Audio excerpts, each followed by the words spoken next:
The Dickheads are presented in color.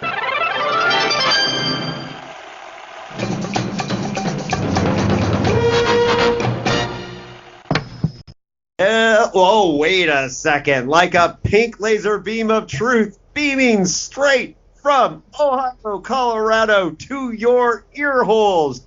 This is the Dickheads podcast. We have a very special episode. One we have been gearing up to do since we pushed record on the first episode, because one of the most valuable sources of information that I have is the Pink Beam Companion, written by our guest today, Lord Running Clam. Yes, you might remember that name. You might recognize it, and we'll talk about that later. But every time I give a chronology or what was written here and when did he write this and what did PKD say about this book, 9 times out of 10, I got it from the Pink Beam Companion or the corresponding website, the Phil Dickian Encyclopedia of Dick that's online.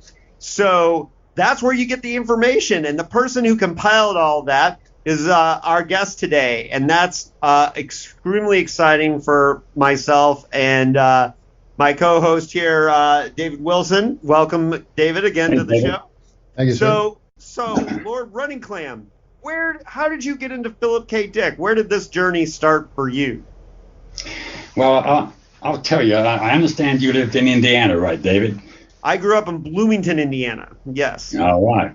Well, for many years, I lived in Indiana. I had 2 wives there, and I was working at Delco Electronics in Kokomo. You know Kokomo? Yeah, it's a little further north than me, but yes, I'm very aware of Kokomo. I'm excited to hear you have an Indiana connection. Judging from your voice, you didn't grow up in Indiana, but... No, I didn't, no. That's my Ganymedean accent, man.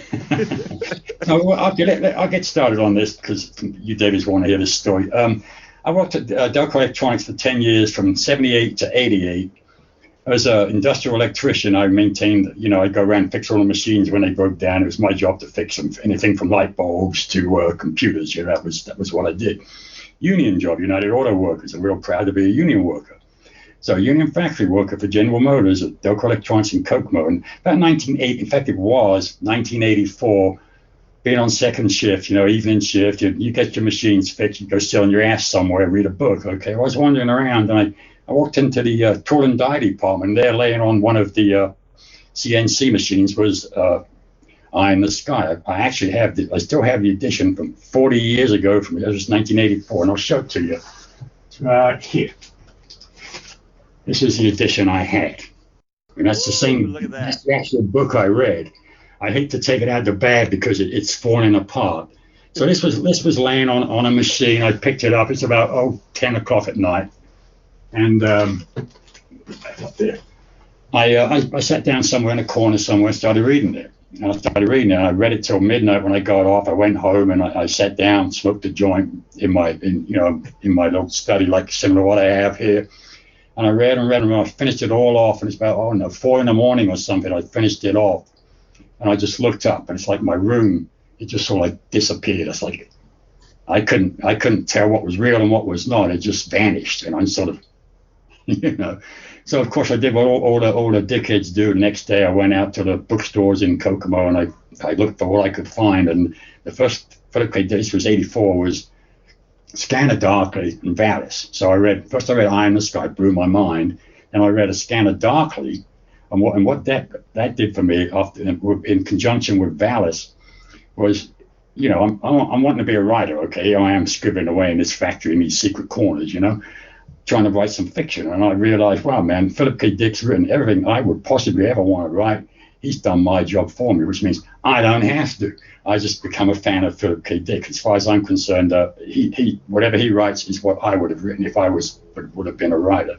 So I read A Scanner Darkly, and this is, of course, this is 84, and Scanner Darkly really is about drug, not so much about drug abuse, but about drugs in a society, and it was written in, I believe, 72, which is when I first come to America and first started smoking pot. Okay, so I always assumed that substance D was an analog for marijuana because the repression, being in the military at the time, 72, 76, I was in the U.S. Air Force. I joined the Air Force right after I came here, okay?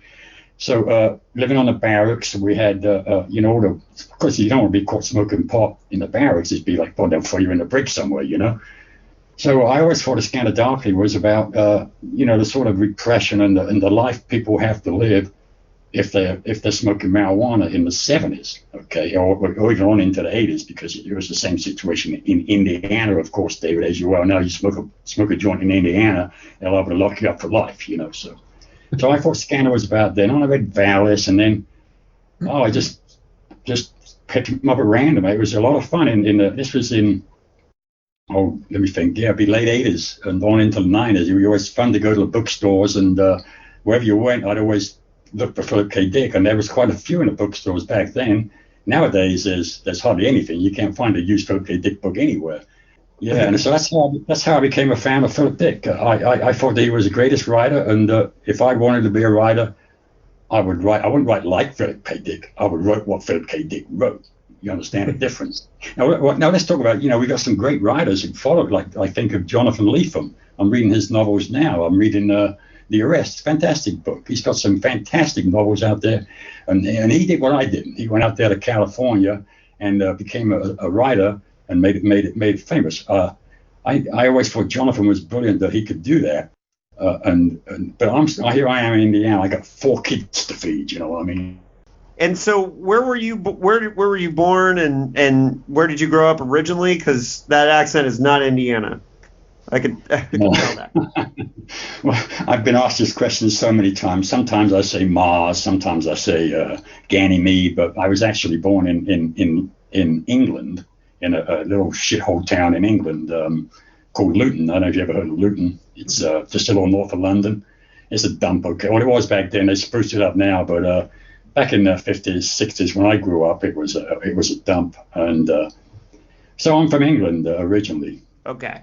When those first couple of years of just finding the books, when did you start to really take seriously studying this? Because it's one thing to read Philip K. Dick, which we all had that period, and then there's another period where those of us who take this on as a scholarly endeavor jump to the next level.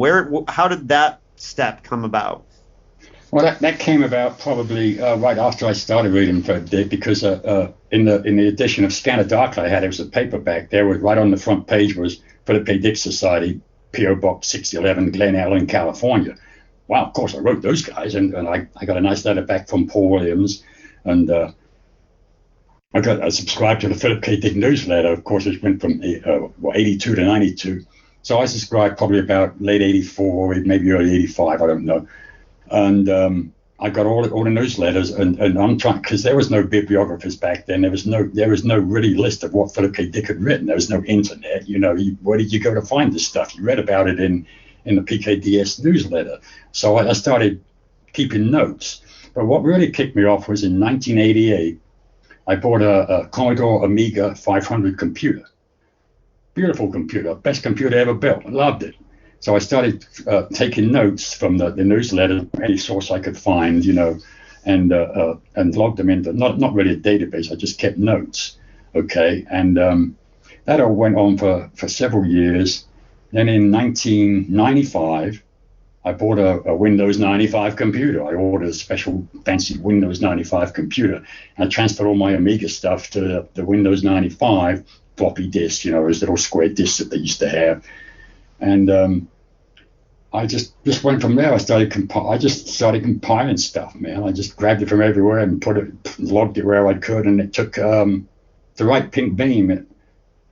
From 95 to say about 99, I was compiling stuff, saving notes and putting it all together and starting on different, different cover pictures, which was a basis for bibliographers. I had all these strange Italian editions or Spanish editions or what have you, and I'm trying to sort it all out.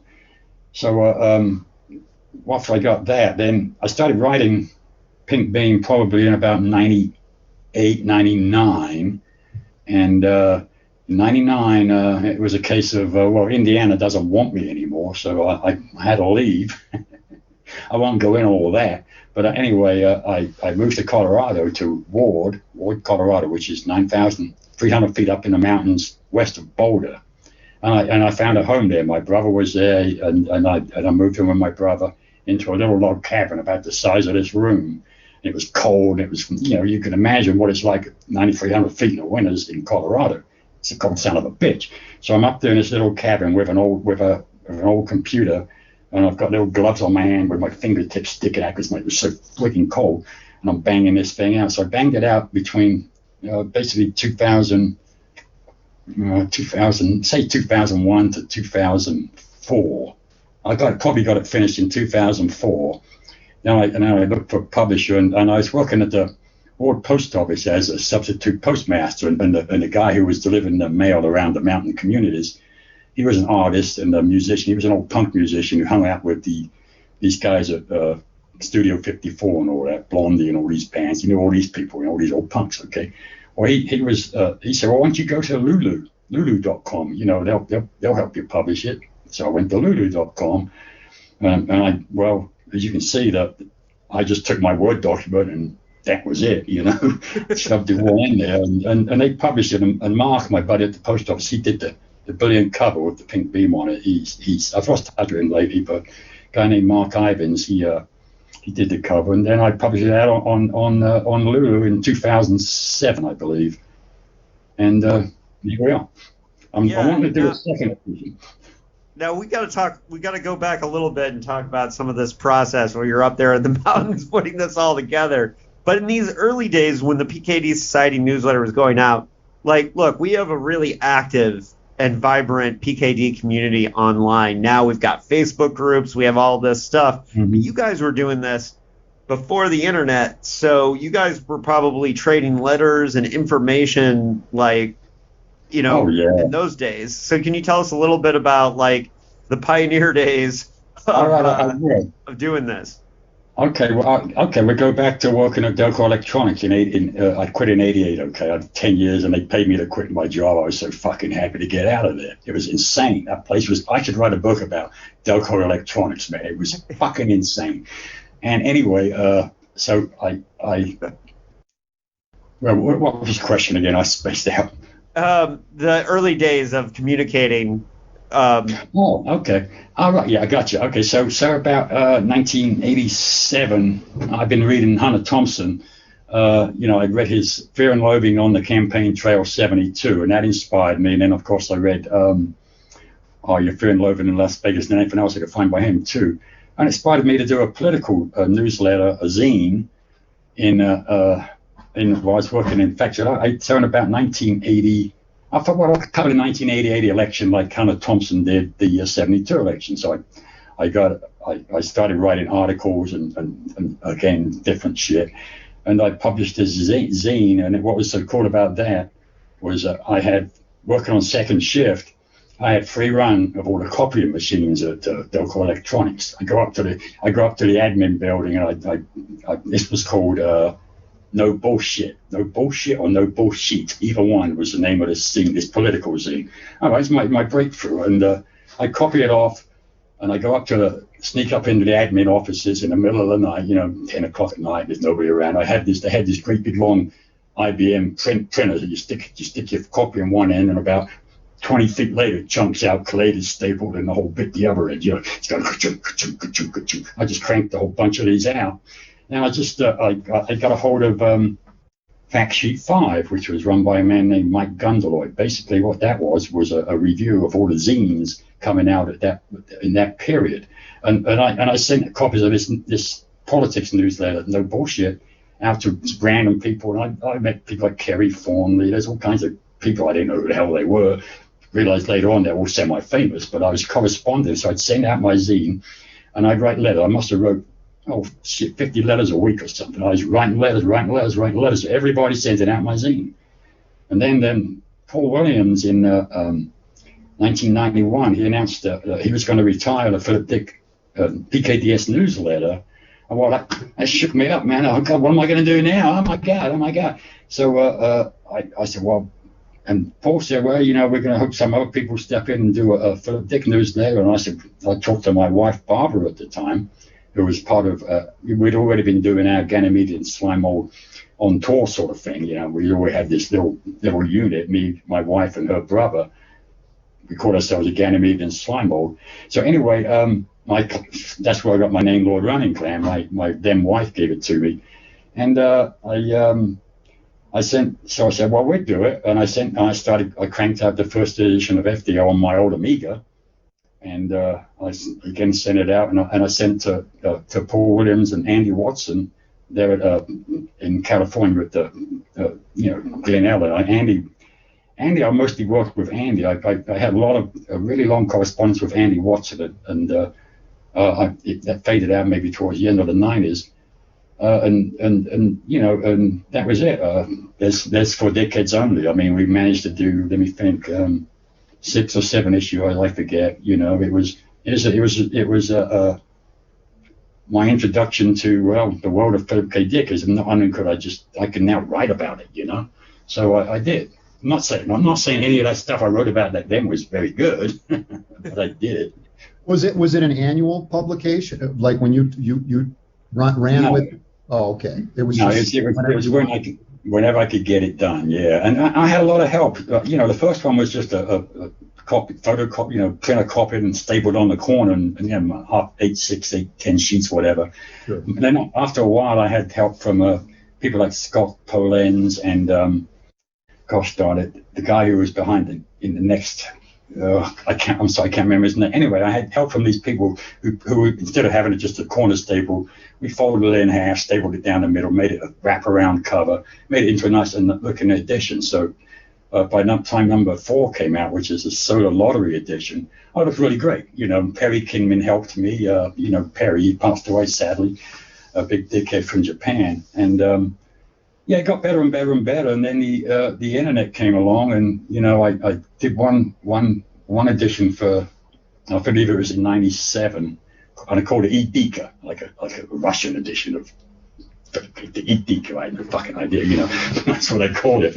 And I put that online, and then after that, of course, '97, '98. Things are falling apart in Indiana, and there's a hiatus between then and moving to Colorado. Well, I know our listeners are probably screaming like, hey, go back and talk about this slime mold tour thing. Because it sounds like the PKD love was a family affair. If your wife is knowledgeable enough about clans of the Alphane Moon to name you Lord Running Clam. So go back. What were you guys doing? How did you get her into it? What was the deal on that? Well, okay, I'll get it. Just let me show you a copy of it. Hey, and the other thing is, Lord Running Clam, is that from? I should know this if in fact this is the case. Is that from a Philip K. Dick term, Lord Running Clam? Yeah, he's a character in Clans of the Alphane Moon. Oh, okay, right. Yeah, he's a Ganymedean. I read that one. Yeah, he's a Ganymedean slime mold in Clans of the Alphane Moon. So anyway, I've written this book tells all about that stuff in there. Okay, so a whole bunch of shit in there. And we published this through Wide Books a number of years ago. So what's the title again? Because for the people who are not watching, the people who are listening at home, Ganymedean slime mold on the move. No, Ganymedean slime mold on tour. On tour. Oh, okay, sorry. Yeah. And it's published by Henri Wintz and I in through Wide Books, our Philip K. Dick publishing company. So, okay, you want to know about us on tour? So, we're in Kokomo. We're very political, very political, okay, but we're also a bunch of later day hippies sort of thing, My wife and her brother he looked like a young Carlos Santana. He always wore, this is in the 80s, okay. He always had bell bottoms with the fringes and the jingles and jangles and the hippie gear on. He looked like a hippie straight out of 1967. He's trying to resurrect in 1987, he's trying to resurrect 1967, the Summer of Love, okay. So, we'll go on tour. We'll go resurrect the Summer of Love. So we went to Rainbow gatherings, Grateful Dead concerts, all over the place. We went to New York City, North Carolina, Wisconsin. God, we drove all over the place on tour, and everywhere we went, we had Ubik flag, which was basically just a pole with a half a bed sheet with pink Ubiks written on it in big letters, big old Ubik flag. We'd float out where we went, and people stop and talk to us about Philip Dick. Who's that? What's this? And we also, of course, being zinesters, we always had a whole bunch of zines to hand out. Some of my no bullshit zines in the 80s, and a few of the early FBOs and whatever we have, we make special things up. And we just, having the copiers at General Motors there at Delco, and also later on when I moved to the Uniroyal Goodrich factory in Fort Wayne, Indiana. They were a bunch of assholes up there, but I still got to use their machines, okay, even though they didn't like it.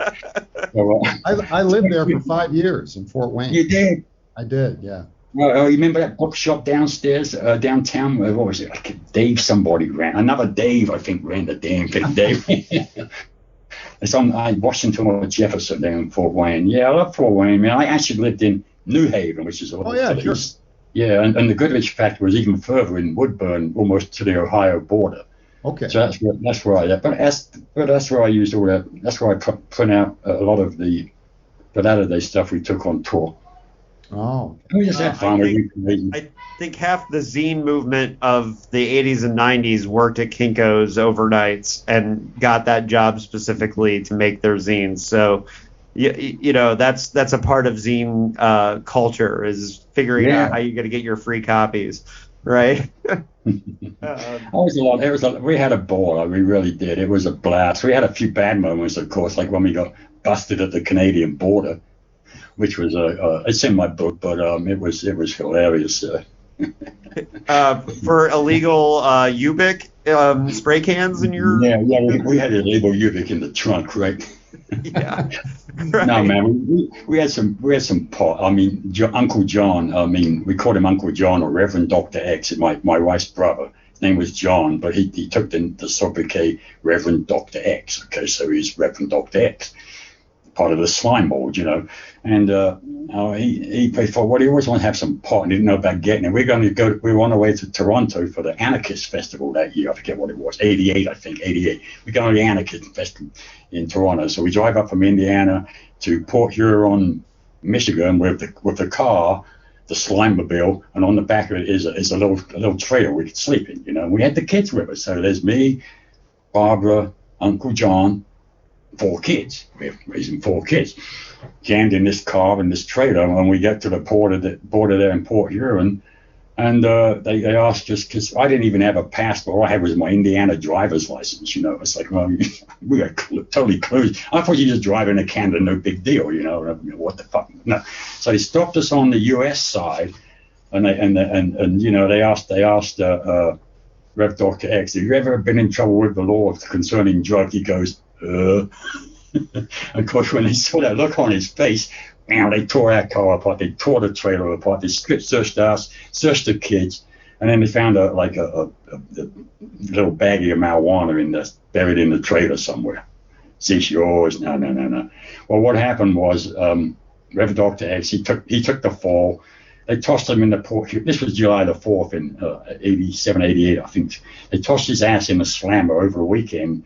Well, me and Bob and the kids hung out in Port Huron along the lake there, and we sat and watched we could see the fireworks going off all the way around Lake Huron. It was fantastic.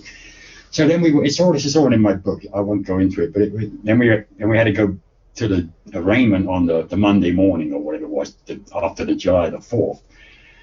And there's John. There's the judge, some grumpy-looking old fucker, and there's all these people in the court, poor Mexicans and shit, waiting their turn of justice. And John gets up on the stand.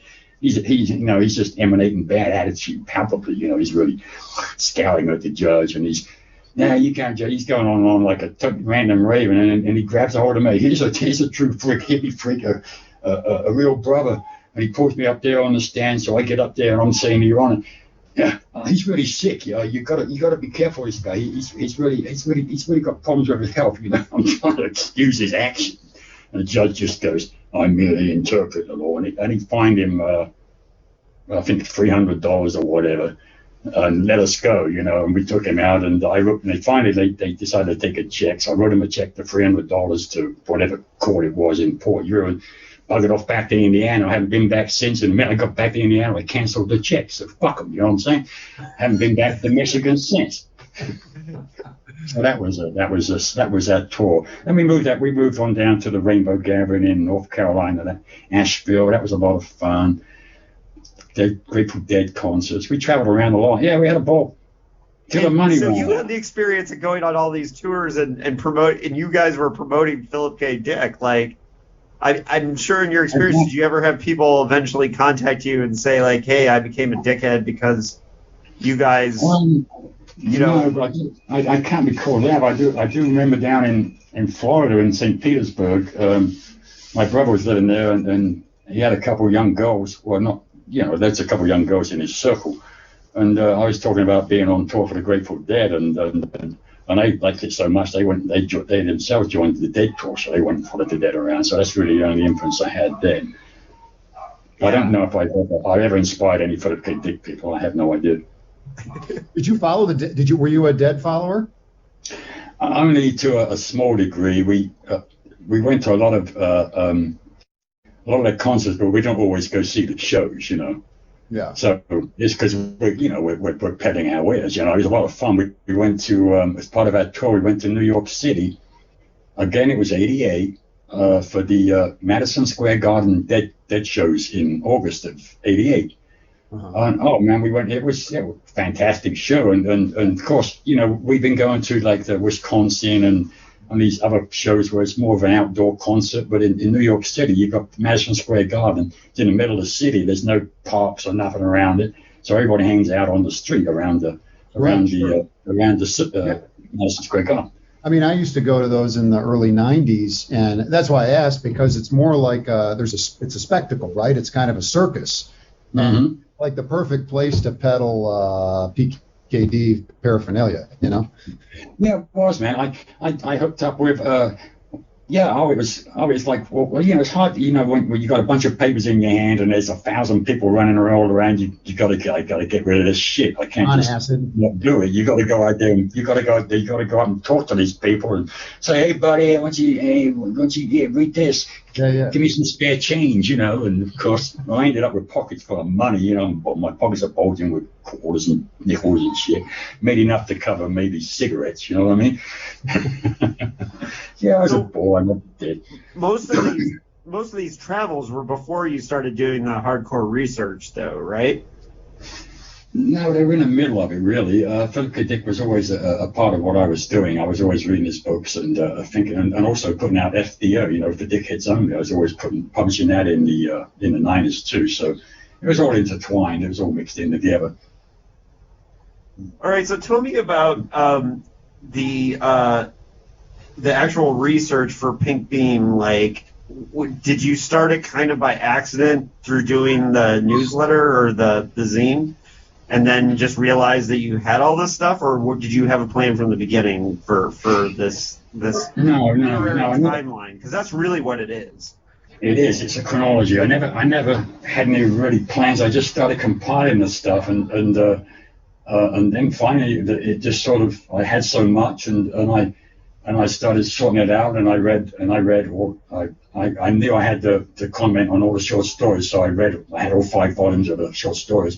So I read all them, and I wrote what it was you see in the Pink Beam. I wrote my reviews and my ratings and all that, and after that, of course, I had to read the novels again, sort of thing. So it all sort of fell together somehow. I don't know. Maybe I have some sort of minor ability in organizing and stuff like that. I don't know. Well, just for a quick follow-up. Did anything?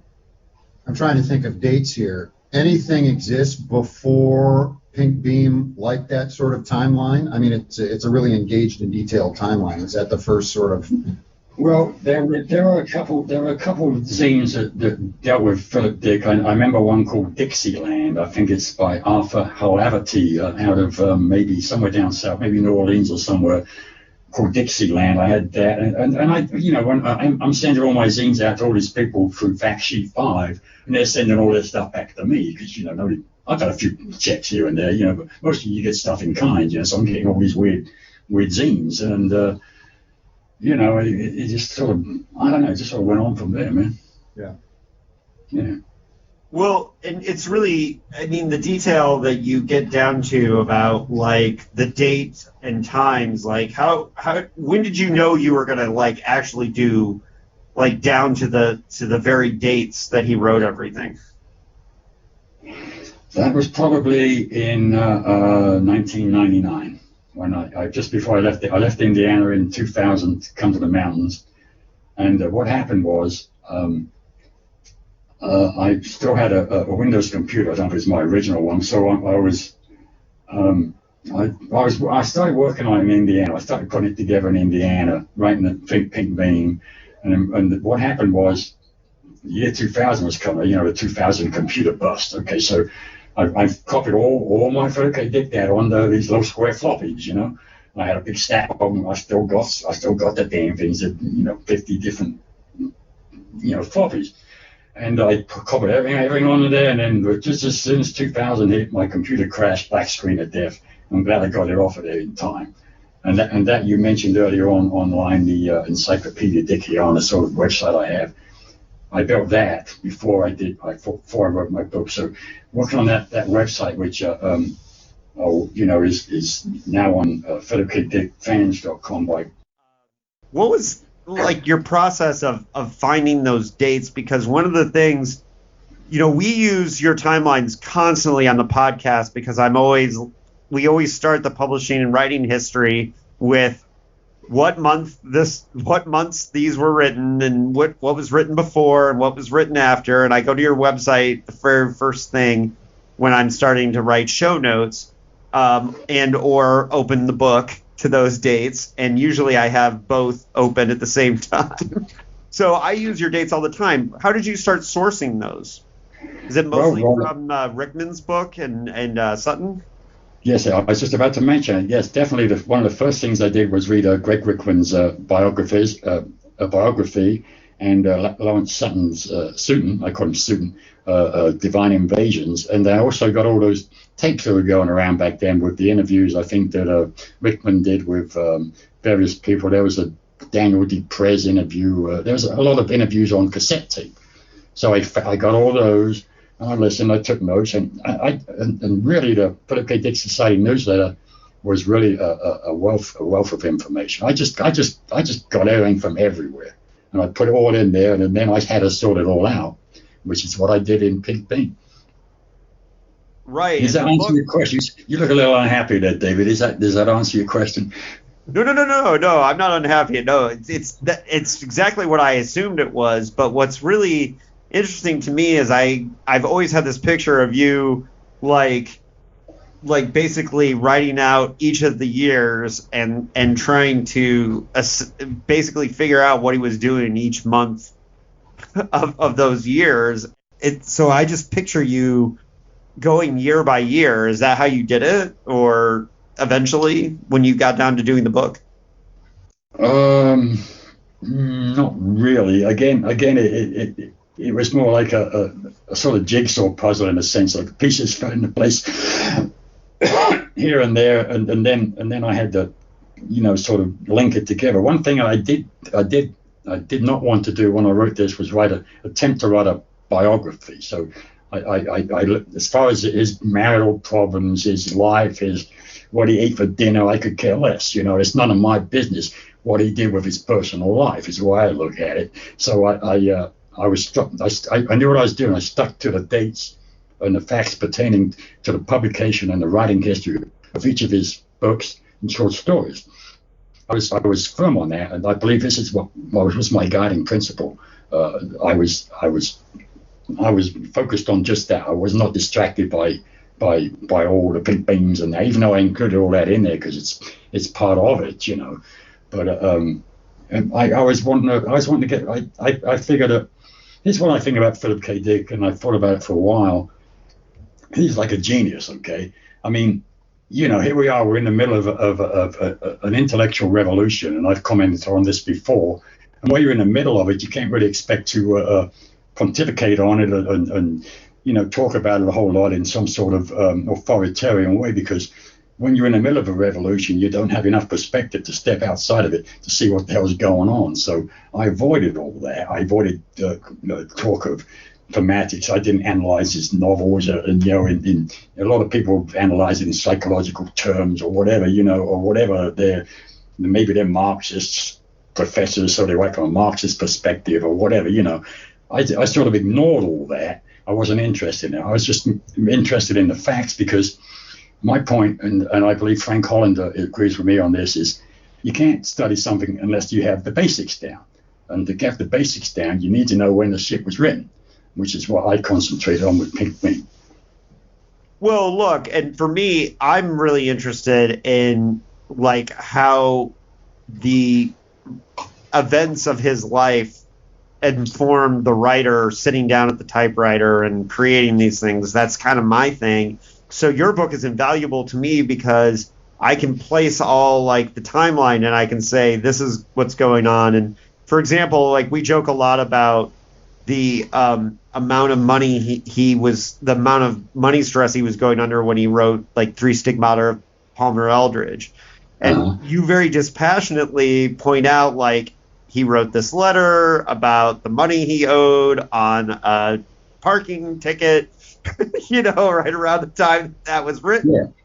But because of your book, we know that, and then me, the pontificator, can use those facts about the time. And, not everybody's Frank Hollander. Frank, I can ask him, like, hey, did Phil attend the Hugo speech at the 68 convention? And he can tell me yes or no. And that's great, but not everybody can have that. So having the pink beam with as much information as possible about his timeline is so helpful for those of us who are doing biographies or writing books about what he's creating. So right, well, this was my purpose, David, was exactly that it would form a foundation for further scholarship. And you, Professor Gill, David here, and a lot of, all over the world, these people writing about Philip Dick now, they're everywhere. And I hope that I contributed a basic reference in that sense, and I'm glad that you use it that way. Well, and I got the same comment from Maurizio Renati, the Italian translator of Philip K. Dick books, and before he died, he wrote and said, I use Pink Beam a lot in when he's working on Philip K. Dick translations over there. He translated the exegesis, and he involved all the Philip K. Dick fans online here in America in the Facebook groups, and we all sent him comments on what different things meant. You remember all that back here about 10 years ago? And I got to know him through that. And wait, did he translate the Lethem cut of the exegesis?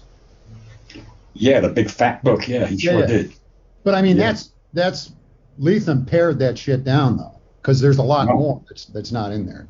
Yeah, I've always called for the complete publication of everything in the exegesis. And Nick Buchanan, who publishes PKD Otaku with Patrick Clark, he has an illustration that can be unabridged exegesis, like a big stack of books about this. Oh, yeah. Yeah.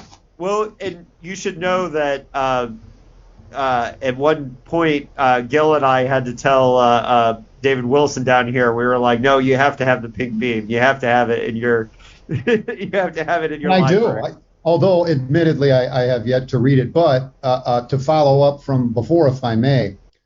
So you said, Lord Running Clam, that you kind of stuck to brass tacks, right?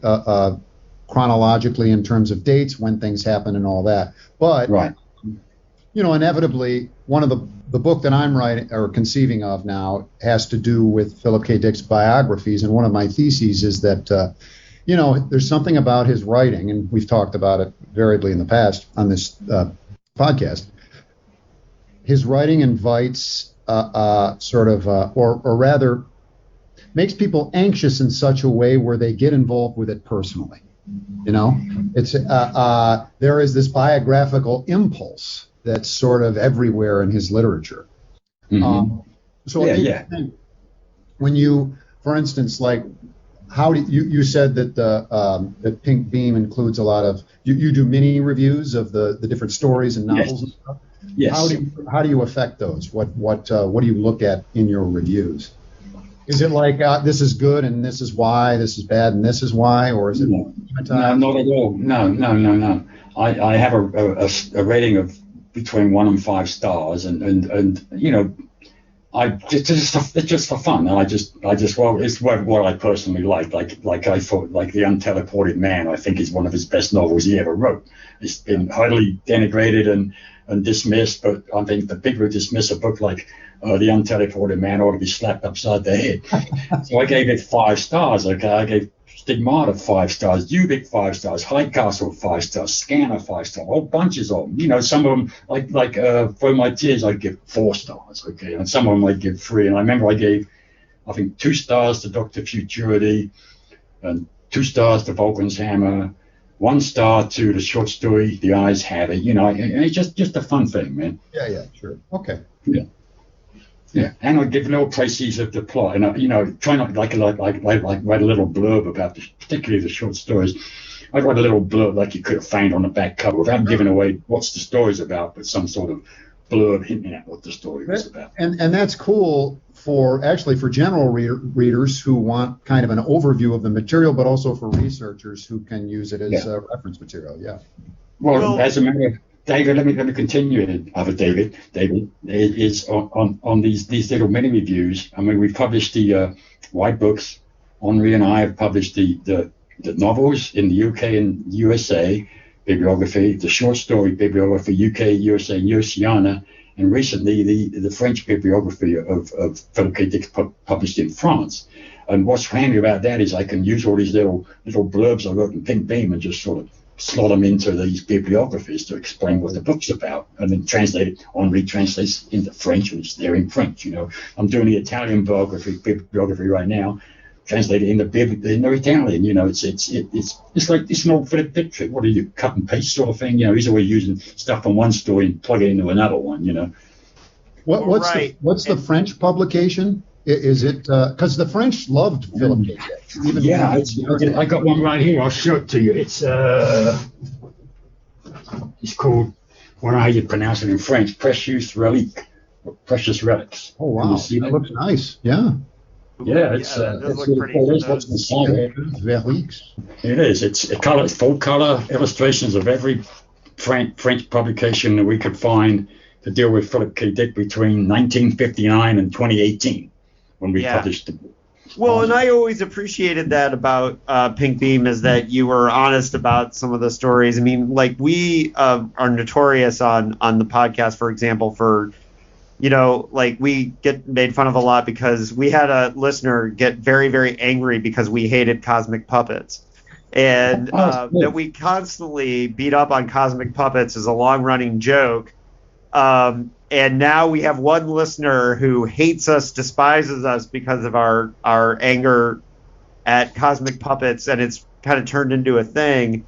But, you know, we have some, you know, obviously all of us have books that we like more than others, and ones that, you know, we're all huge Three Stigmata fans here, you know, for example. But, you know, different ones we like at different levels, and that's okay. And even between the Dickheads, you know, Anthony famously did not like Man in the High Castle, and Larry and I had to, like, we were just flabbergasted that he just... It's a masterpiece, man. I agree with you. I agree with you that it's a masterpiece, but, you know, hey, he's a millennial. What can you do?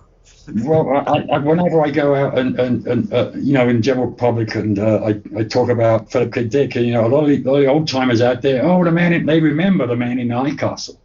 People remember the Man in the High Castle, and they remember Blade Runner. Okay, so, you know, there you go from there. But I best get back to the Cosmic Puppets. I rate it with 5 stars because I think it's absolutely brilliant. So I would probably disagree with you on that one. Sorry. Which is fine, and, you know, it's more than fair to somebody should come on the show and defend the Cosmic Puppets, because we certainly beat up on it a lot. We especially hate the Boob Mountain ending of it. We made fun of many times. But well, here's the thing, David. Let me comment further, because to me it's when you read it, when you read that first Philip K. Dick book, I don't know what it was in your case, but when you read that first Philip K. Dick book, and it hits you. You're in that book. You're in the middle of that book. You're not thinking about always writing about booze, or you're not thinking of anything outside of it, or reflects on it. You're totally into it. And this is what I think that one of the greatness about Philip K. Dick was his ability to make his stories seem like, well, you're in this, because he wrote about ordinary people in a sense, in strange circumstances, and he put you right in there, and you realize that, well, man, like I said, if I was to write this book, I'd write it exactly like this. You're there. It's an immersive experience, not so much on the same experience when you reflect on it. Because if you go back and read, say, like Eye in the Sky now, it's still a great book, but you don't have that immediate impact you had when you first read it. I know this is all for big fans say this, Well, and you're somebody who goes back from, I mean, even when you first got into things, you had Blade Runner already, but the kind of explosion of Philip K. Dick, do you credit that to Total Recall and the because I think it's Total Recall is really where I'd seen Blade Runner, but it was Total Recall that got me to go read the short stories, so that was a huge part of it for me, because I bought Volume 2 to get the stories and I still have my copy of that over here, and I was just looking on the shelf. I don't know where I put it, but I was using it 2 days ago. But that was the one for me that really blew it up. What do you attribute the huge explosion in Philip K. Dick in your time, Lord Running Clam? What do you think did it? I would say it was not the movies; it was the novels themselves. We're talking worldwide now. He had good translators, and he was translated in dozens of languages all over the world in the 90s, 80s, 90s, or in fact all the way through his career. These foreign countries have been publishing his books. Here's for France, 1959, Italy, 1956. It's when they first published Philip K. Dick translations. So it's a worldwide phenomenon, and I believe that the books themselves, like me, they created all these fans all over the world. Just little groups of fans that popped up, and well, they call it a cult. But it's not a cult. It's just a like thinking of minds on the brilliance of this great writer. And I think that the books and the groundswell of articles, the academical articles, even though most of them are really bad. I've talked to Frank Bertrand about that, and I think it was more the books themselves that gave groundswell to the movie, because I tell you, when Blade Runner first came out in 1982, it wasn't as well received as it is now. I mean, all the dickheads were complaining about, they left mercerism out there, blah, blah, blah, blah, this, that, and the other. It wasn't until probably 10 years in, sometime in the 90s, that people decided that Blade Runner was some sort of cinematic masterpiece, which it obviously is in a sense, but it was not in another real sense true to the novel, so we had a disagreement on that. I like Total Recall, and I think Screamers is a really good version of second variety. The only thing it lacked was, man, they didn't push it enough. They didn't put enough money into it. You know what I mean? Yeah. We liked Screamers on the Dickheads podcast. We appreciated it for its low budgetness. But with Blade Runner, so the problem with Blade Runner when it came out, it was everybody wanted Star Wars and was expecting Star Wars or some version of that. And it was very serious and very antithetical to what George Lucas was doing. But between Blade Runner, was there a Dick adaptation between Blade Runner and Total Recall? Did Screamers come before Total Recall? Total Recall was 90, 91 or so, right? Yeah, Total Recall was 90, Blade Runner was 80. I think Screamers came out a little later. I could look it up. I don't have it at hand. But. No, I'm pretty sure. But here's the thing about the Screamers screenplay. Long before it ever got made, was very important to the timeline of things, because Dan O'Bannon he had a screenplay of Second Variety called Claws that was floating around Hollywood before Blade Runner got made. In the aftermath of Alien, and a lot of people believe that Dan O'Bannon's interest in Philip K. Dick is why Blade Runner, like Hampton Fancher, had an easier time selling Blade Runner, because Dan O'Bannon had interest. You know how Hollywood, like, one person has interest, somebody else wants to try and beat them to something? Yeah. And just like the same thing of, like, paychecks started moving forward because Steven Spielberg was making Minority Report, right? Right. Well, You know, one leads to another. Are there any of the movies you like, Lord Running Clam, besides? I totally despise Minority Report because to me it was just a bunch of bullshit. I'm sorry. I mean, Steven Spielberg, I have no love for him. If you remember back in 1982 when Blade Runner came out, its big opposition, its big competition in the movies was E.T. Okay, so E.T. of course wiped the floor with Blade Runner and then took all the glory, you know. But they both came out in '82. So you know, I like Total Recall because I thought it was hilarious. I like it, like when Sharon Stone kicks him in the nuts and says, "You know how much I hate this fucking planet." You know, that was a great line, I thought. So I like that one. I've seen them all. I used to have posters. I'd go to the movie theaters when they played them in Indiana, like Next and Paycheck. I'd go to the movie theaters and say, "Can I have that poster when you guys are done with the run?" They'd say, "Yeah, sure." So I'd go get the poster. You know, I had an original Blade Runner poster, believe it or not, great big gigantic thing. And of course, it got left for all my other stuff in Indiana, so I don't have it anymore. Yeah, I mean, definitely Scatter Darkly is the one that feels most like Philip K. Dick. Yeah, exactly. Yeah. I agree with it. But, you know, there's hits and I think, you know, those movies brought a lot of attention towards Phil, so I think, you know, in the end, it's a good thing. But let me interject here while we're talking about the movies. I would also mention, you talked about A Scanner Darkly, but let's not forget Radio Free Albemarle, you know, with John Allen Simon and Elizabeth Carr producing. I thought that was a brilliant movie because it's sort of, they're talking about, you know, just like, okay, what's this movie going? It's just a regular sort of movie about 50s sort of thing going on or something, you know. And it just totally turned into the strangest movie I ever saw. Tell us about what you're doing next year in Colorado, because we fully intend to be there. All right. Okay. Well, all right. Well, you see this T-shirt I'm wearing. It's this is from the 2019 Philip K. Dick Festival we had. If you can see it very well, there you go. That's from the 2019 festival we had in Fort Morgan, Colorado. So what happened was, I'll go into the history of these festivals. Okay. In 2010, I was living up in Ward, Colorado. And me and my wife, we went to the casinos at Black Hawk. I don't know if you ever heard of these places or not, but Black Hawk is directly west of Denver. They built a fancy 4-lane highway all the way up to the casinos in Black Hawk and Central City, all right? So a casino town.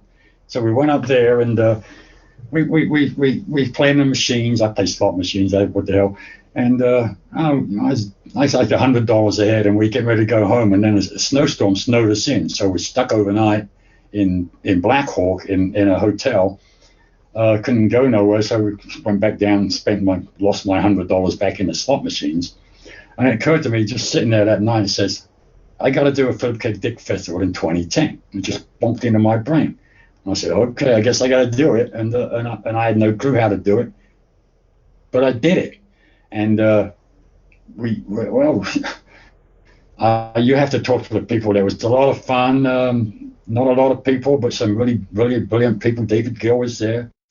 Oh, crikey. Eric Davis, Patrick Clark, Perry Kinman, John. Oh, crikey. I'm sorry, I forget all the names, but a lot of people showed up. Sam Umland was there, and the theme was Man in the High Cuts. You see this festival sign up here? This one up here? That's actual one of the actual signs we had outside the venue in Black Hawk. Or actually, what we did, we associated with a bar called the Last Shot Bar and Grill. Last Shot, it's a biker bar between Netherlands, Colorado, and Black Hawk, right on the highway.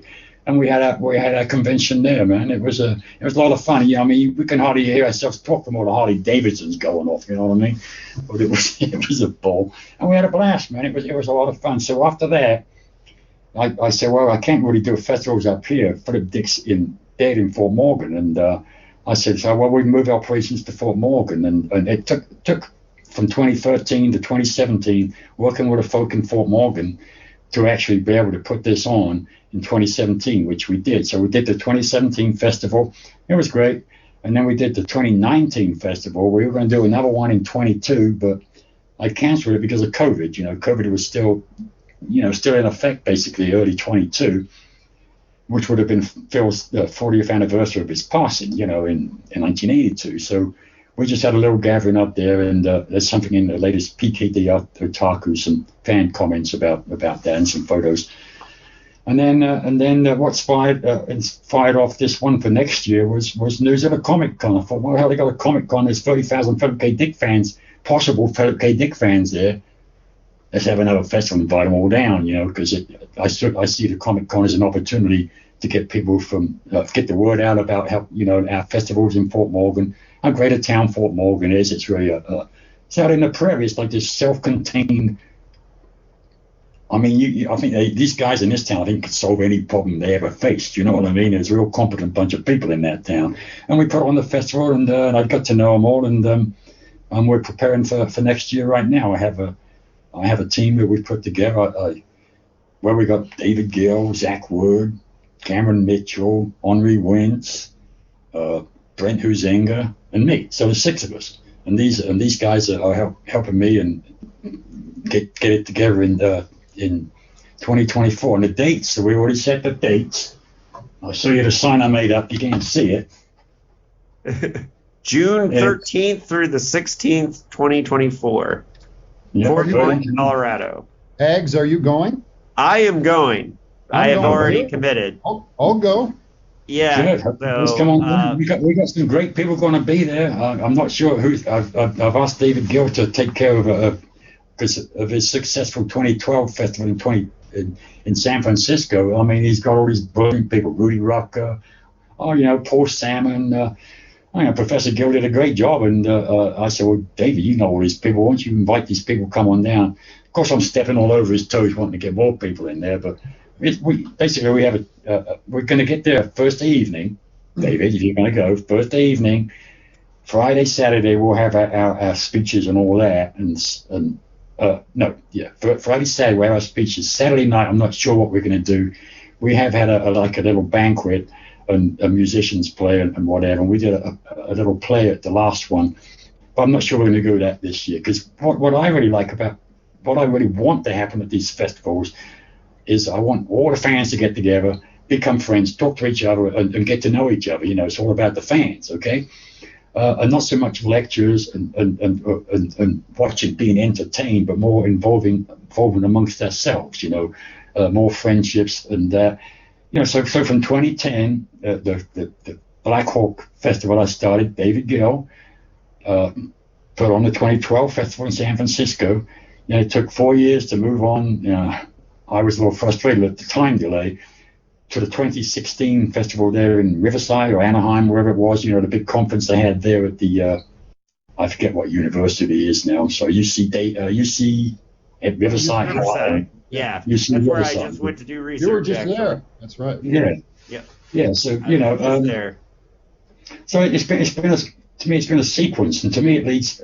I spoke to the fans at the 2012 festival in San Francisco, and part of my address was, we need to put some place where Philip and Dick can be separated and celebrated, and have a place of his own. And I thought, well, if we leave it up to these guys in California, well, they're going to put it in San Francisco or somewhere. It's going to get lost amongst all the other things going on in San Francisco.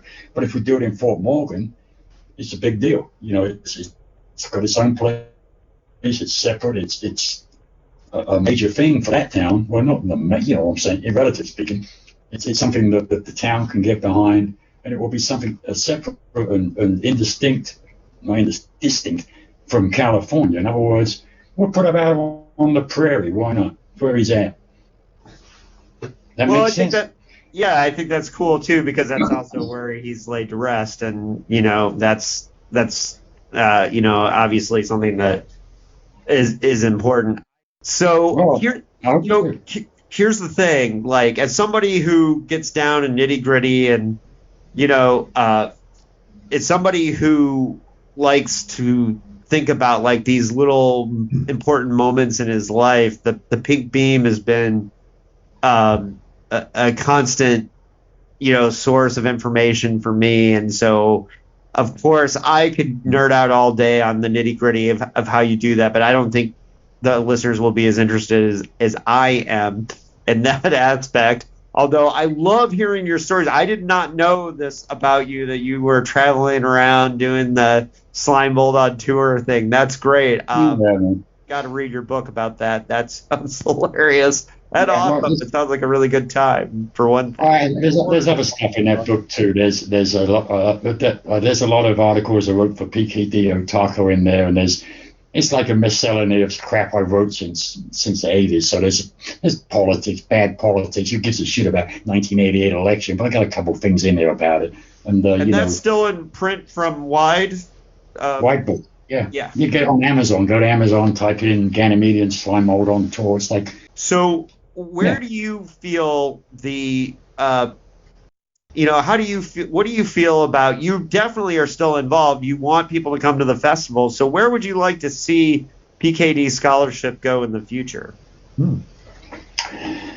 Well, I would like to see it go to Fort Morgan, into an institute there that they can build and run, and they invite artists in residence, scholars in residence, and they do the whole academic thing where people talk about and have a retreat sort of thing. That's my dream. But that's just a dream. We're only beginning. I will never see it because, shit, I'm 72 years old now. I'm half fucking dead. You know what I mean? So I won't see it. I hope someday that Fort Morgan will take on Philip K. Dick as their own. They have a favorite son there. It's that musician, Glenn Miller. Glenn Miller spent his youth in Fort Morgan. So they have in the museum there, they have a big Glenn Miller exhibit, and it's celebrated in the town. They have Glenn Miller days and all this, the old band musician, the old big band musician from the 40s or whatever, Well, Philip K. Dick, I mean, I've been talking with him for years and getting closer and closer to them putting a permanent exhibit in the Fort Morgan Museum, so that because people go to Fort Morgan from all over the world, they go to the grave, they put their little trinkets on the grave or whatever, and they hang out in the town. Wouldn't it be great to have a museum exhibit they could go see too? In other words, it attracts Philip K. Dick fans into Fort Morgan.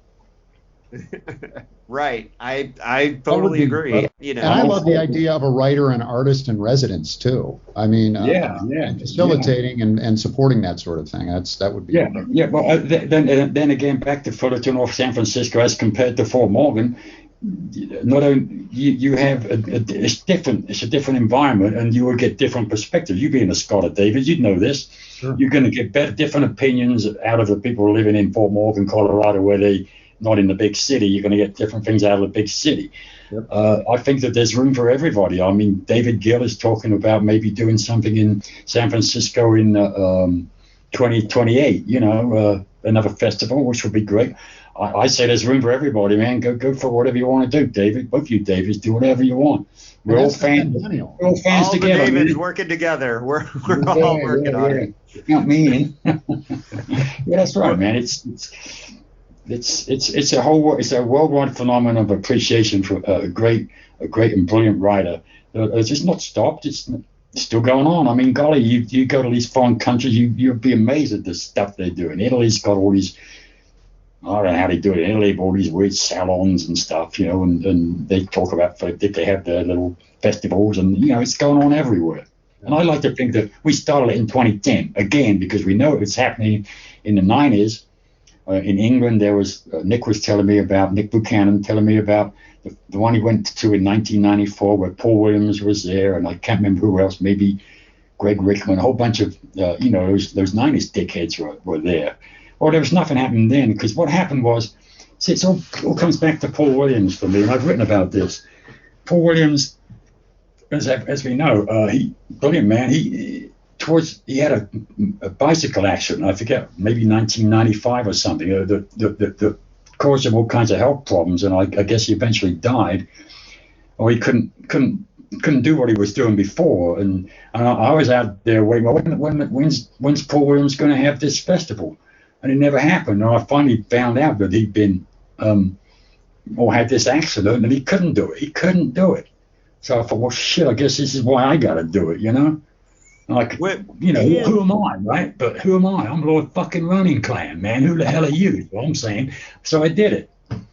Well, and that's where the timeline comes in, too, because Paul Williams becomes important, and we can discover this because in summer of 77, Joan pulls Phil up to Sonoma, and he and Paul already knew each other because he had written the Rolling Stone piece, but that summer that he was in the same city as Paul Williams is one of the things that deepened their connection and ended up, is why he trusted Paul to run his literary estate when he died. Right. If he didn't run his literary estate, who knows how strongly we would have had to push towards the vintage editions and so on and so forth. Yeah. Paul Williams is crucial to Philip K. Dick fandom. He was basically the founder of Philip K. Dick fandom in 1982 with being his executor and starting the newsletter. I mean, the Philip K. Dick newsletter brought us all together from all over the world. It made contacts that were very critical for me anyway, and I think for other people too. Professor Wilson, do you have any other questions for Lord Running Clam? One is there. So, do you continue to work on fresh material? Like, is there stuff that are you currently working on anything PKD related? How about that? Yes, I am. In concert with Henri Wentz, White Books, white-books.com, we're working on the Italian bibliography, and then we're probably about 75% done. We've got the main part of the bibliography done, but now it's the accompanying essays and all this that we have to write and put in there. It's taken us years. I mean, it's been an on again, off again thing. So the bibliography is definitely pressing.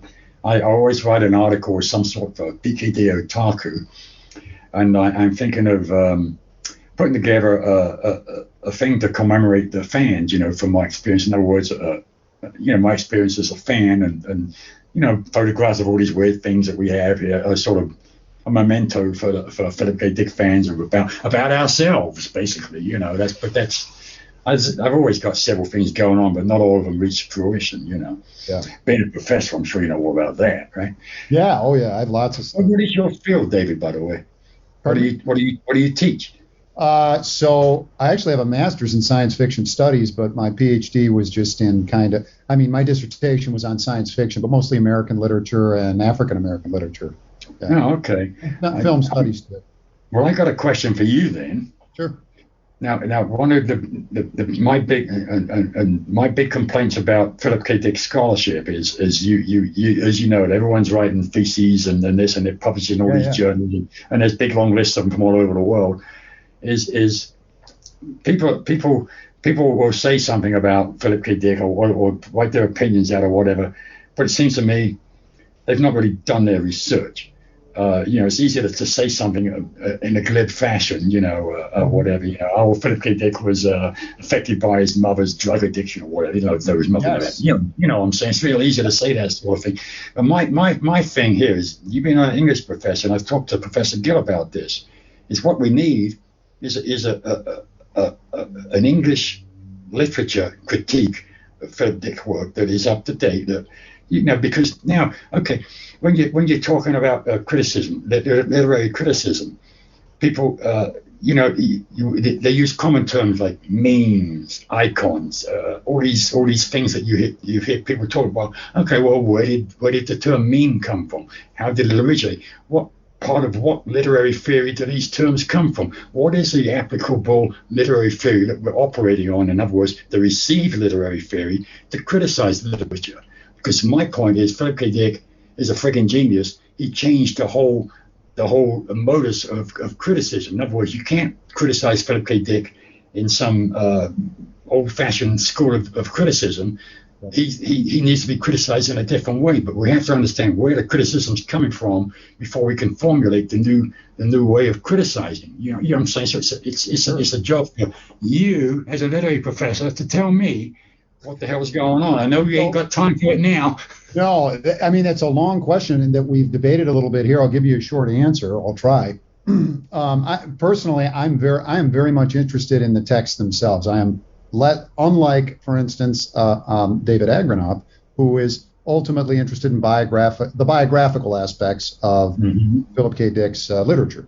Yeah, I try to do both. I try to be. No, absolutely. But that's I love biographical criticism too, and everything having to do with biography and autobiography. But as a literary critic, let's say, I'm interested almost exclusively in the texts themselves. So, for instance, the book that I'm going to be writing on the biographies will focus on those biographies and how they criticize precisely what you're saying, Lord Running Clam. How they rather symptomatize Philip K. Dick's the actual man vis-a-vis his literature. And I think that's entering dangerous territory by saying, oh, this happened, for instance, in a book, hence this must be happening in his life.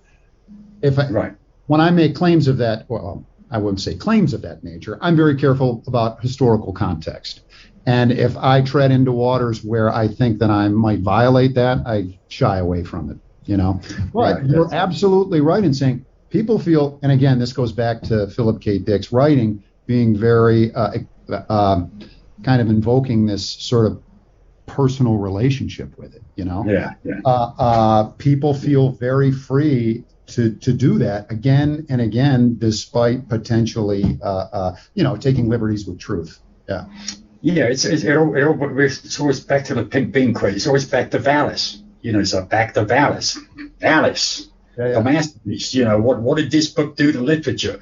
Well, in my mind, it destroyed literary categories, genre categories. It just blew them away. This is a whole new thing right here.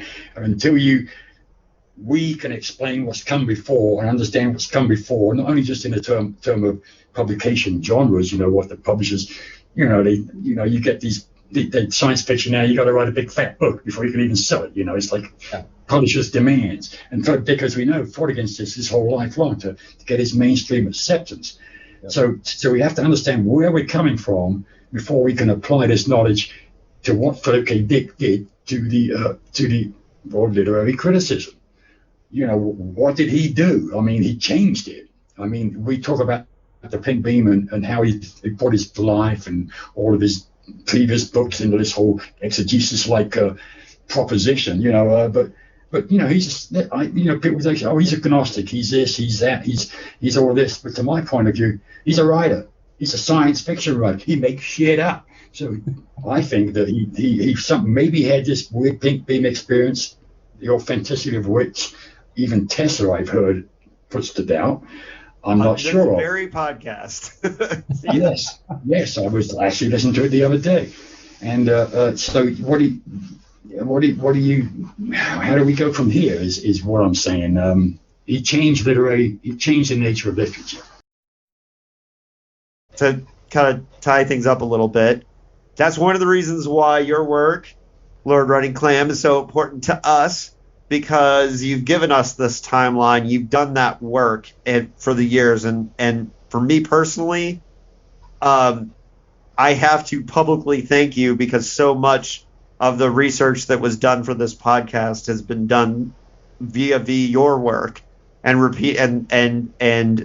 I just want you to know that you have done so much of the legwork that we use for this podcast.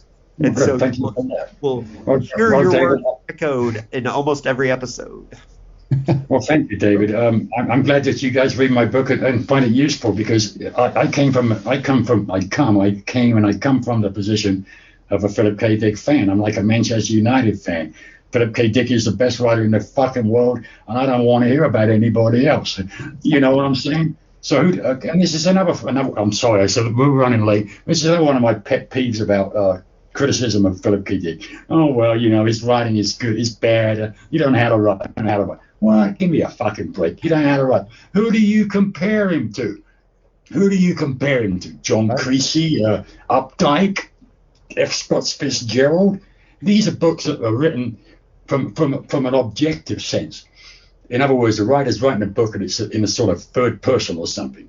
Well, when you read Philip K. Dick, you ain't reading no no distance between you and Phil. There's no distance between you and Phil when you read that novel. It's right there. You're that novel. You're that character in that novel, that protagonist.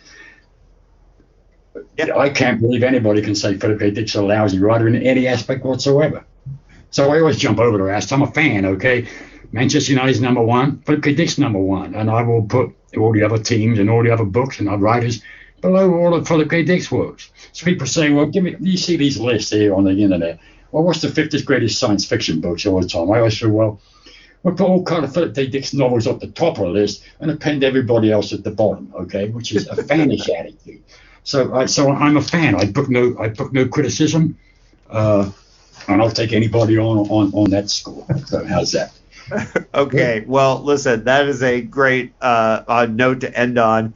Like serious passion. How can people find your work, and can they follow you online, or are you not a social media creature? I don't think you're a social media creature. I got disgusted with it because Facebook a number of years ago, probably about the time that orange piece of shit showed up, 2015 or so, 2016, and I found myself online arguing politics with a bunch of strangers all the time. I just said, hell with this. I don't want to deal with it. And I don't. I've got a Facebook account. I forgot my password. And every time I try and go there, it says, what's my password? Well, I don't remember what it is, so I never go there, you know? So, gotcha. So they can find Wide Books online, and they can find the Pink Beam Companion is Wide Books. Pink Beam Companion is out there. People can buy it if you don't have it. You for Wide Pink Beam with that one up there. It's on Lulu.com. It's where they sell it at. But if you search for Pink Beam by our Lord RC, it'll pop up in the search results. And everything we do for Wide Books is published through Amazon's publishing service. So in other words, Amazon is the one who does the printing. It's print on demand. Sure. So, Wide Books. Sure. Yeah. And then every time somebody has thought, David, how does David know this when I'm giving dates or whatever? It's you, sir. Like a lot of time, most of the time, it's Lord Running Clam's research. So again, thank you so much for that. Professor Wilson, do you have anything else you wanted to say? I'm good. So nice to meet you, and hopefully we'll see you soon. We'll see you in Colorado next year. Yeah. June 13th to 16th, 2024, Fort Morgan, Colorado. It's a beautiful town, and you guys will love it there, and I hope to see you then. Thank you, David. See us all there. We'll all be hanging out, and you can. Yeah, we don't know what we're going to do yet, but it'll be good. How can I say that? I'm not sure what we're going to do. We're still working it out. We won't even kick in the high gear until August because there's so much going on, But we'll have a good time in Fort Morgan. It's a nice town. They're wonderful people. It'll be great. All right. Well, as we always sign off on Dickheads, keep it paranoid, stay paranoid.